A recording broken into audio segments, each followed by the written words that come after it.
what is salvation? Look at chapter 2, verse 21. Number one, salvation is coming to Christ away from religion. Now remember, who's this first group that Peter's talking to in verse 21? It shall come to pass, whoever calls the name of the Lord shall be saved. I'm sure that incensed many of them. They were the uber religious of the day.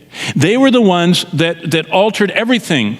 They altered their diet, they altered their dress, they altered their schedule, they altered their finances, they altered everything to be centered around Jerusalem and the temple and the sacrifices and the 7-day cycle and the 7-month cycle and the 7-year cycle and every other part of the Mosaic law.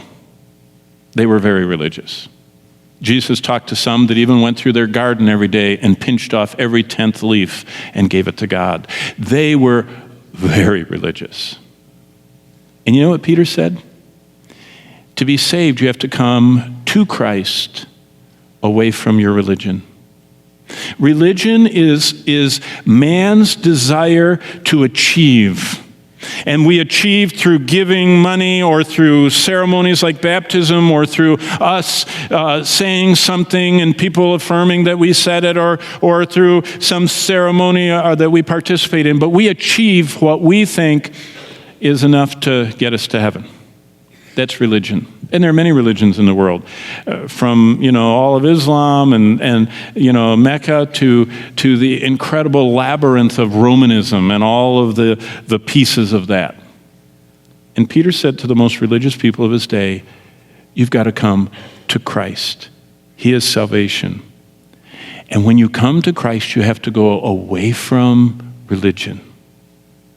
So, this morning, is your salvation that you're holding on to? I've been watching all the different ways they do the airline get ready to fly ads, and they're getting creative.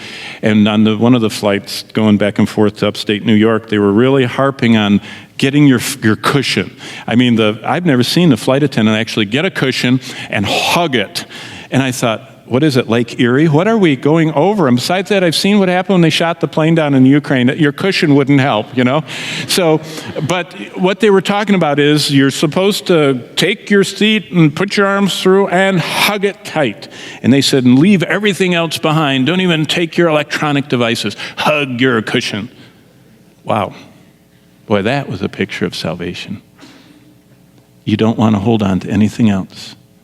If you want to make it, you have to turn away from all that and hug, hold on to, receive, believe in Christ.